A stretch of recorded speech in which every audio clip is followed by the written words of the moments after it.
Ray Dalio, fondateur de Bridgewater Associates, a construit son empire d'investissement en comprenant comment des facteurs macroéconomiques comme les taux d'intérêt, l'inflation et des tendances monétaires influencent les prix des actifs. L'une de ses idées les plus célèbres a été de prédire la crise financière de 2008 en analysant le cycle du crédit et l'endettement excessif dans l'économie des États-Unis. Les principes de Dalio soulignent qu'aucune entreprise n'opère de manière isolée. Comprendre les tendances macroéconomiques mondiales est crucial pour prédire la performance des secteurs et des actions individuelles.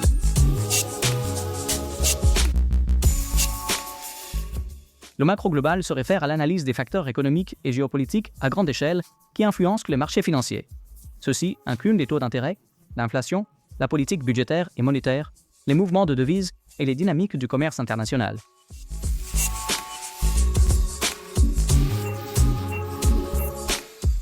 Les taux d'intérêt sont un indicateur crucial.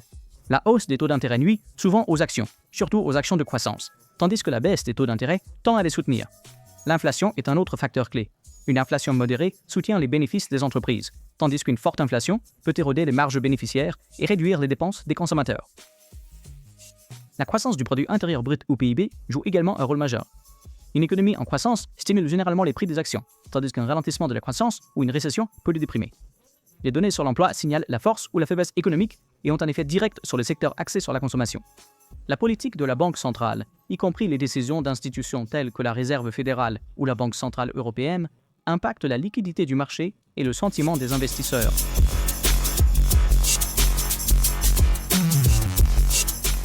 Une monnaie nationale forte tend à nuire aux exportateurs, mais bénéficie aux importateurs. En revanche, une monnaie nationale faible aide les exportateurs en rendant leurs produits plus compétitifs à l'étranger, mais elle augmente les coûts des intrants pour les importateurs. Les politiques commerciales, y compris les tarifs, les accords commerciaux et les sanctions, peuvent affecter considérablement la performance dans différents secteurs.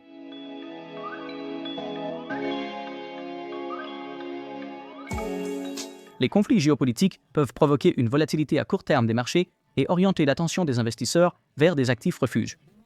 Les pandémies ou les catastrophes naturelles perturbent les chaînes d'approvisionnement et impactent négativement des secteurs tels que le voyage, l'énergie et la logistique. Des crises financières mondiales peuvent ébranler la confiance des investisseurs à travers le monde, même dans les marchés qui ne sont autrement pas liés à l'événement d'origine.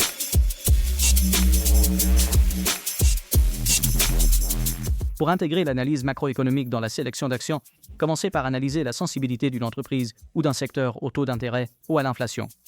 Utilisez les tendances macroéconomiques pour guider les décisions de timing, comme investir dans des actions cycliques pendant les périodes de reprise économique. Suivre la communication des banques centrales peut également fournir des signaux précoces de changement de politique.